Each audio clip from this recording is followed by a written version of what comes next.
India सिर्फ एक country नहीं है, यह स्टोरीज से बना हुआ है।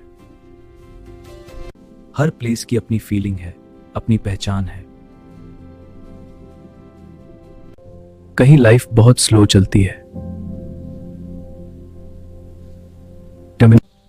तो कहीं नेचर बिल्कुल रॉ दिखता है, तो कहीं नेचर बिल्कुल रॉ दिखता है। यह सफर फैक्ट समझाने के लिए नहीं है, यह सफर प्लेसेस को महसूस करने का है। इस जर्नी में हम 3 अलग वर्ल्ड्स देखेंगे, गोवा, कोर्ग और असम।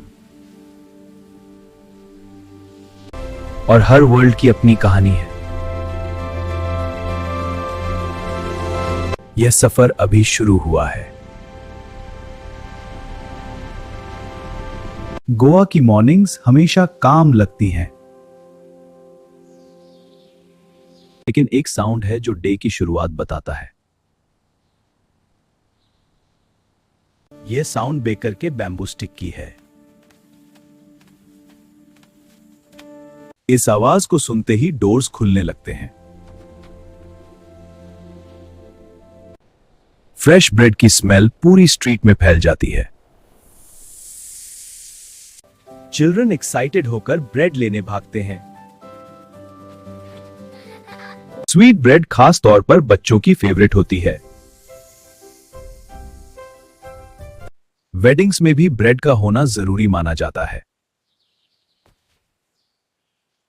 यह ट्रेडिशन पोर्चुगीज टाइम से चली आ रही है। टाइम बदल गया, लेकिन बेकर आज भी वही है। उसकी ड्रेस, उसका रूटीन, सब कुछ फेमिलियर लगता है। गोवा की स्टोरी सुबह की इस आवाज से जिंदा है। कोर्ग दक्षिण इंडिया का एक पीसफुल कॉर्नर है। यह जगह नेचर की काम पावर दिखाती है। चारों तरफ ग्रीन हिल्स और फ्रेश एयर है। कोर्ग कॉफी प्लांटेशंस के लिए फेमस है। कॉफी यहां लाइफ का एक पार्ट है। कोर्ग के लोग ब्रेव और डिसिप्लिन माने जाते हैं। इंडियन आर्मी में कोर्ग के लोग ज्यादा देखे जाते हैं। ट्रेडिशनल ड्रेस उनकी कल्चर को रिफ्लेक्ट करती है। कवरी रिवर भी यहीं से शुरू होती है। वाइल्ड लाइफ और फॉरेस्ट्स कोर्ग को अलाइव बनाते हैं। कोर्ग लाउड नहीं है, लेकिन पावरफुल जरूर है। यह जगह स्ट्रेंथ को क्वाइटली कैरी करती है। ट्रेन तेजी से चल रही है और बाहर असम शुरू हो जाता है। खिड़की के बाहर सिर्फ हरियाली दिखाई देती है। यह जगह टी गार्डन्स के लिए फेमस है। लोग चुपचाप काम करते हैं, रिदम में। टी यहां सिर्फ ड्रिंक नहीं है, यह लाइफ है।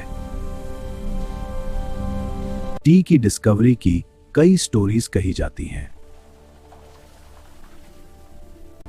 कुछ स्टोरीज लेजेंड्स जैसी लगती हैं। आज टी फैक्ट्रीज में प्रोसेस होती है। असम की टी दुनिया भर में जाती है,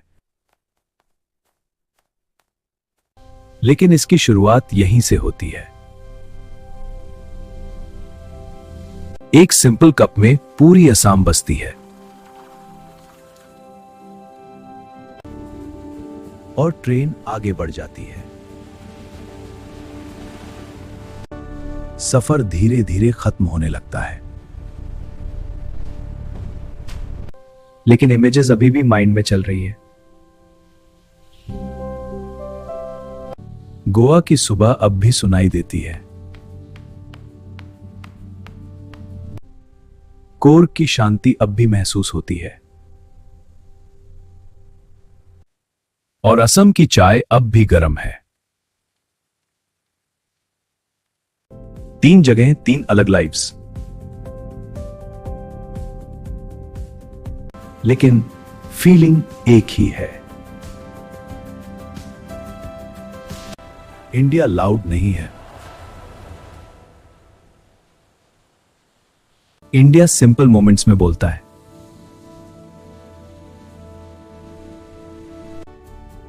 यही वजह है कि इंडिया याद रह जाता है, क्योंकि ये प्लेसेस नहीं,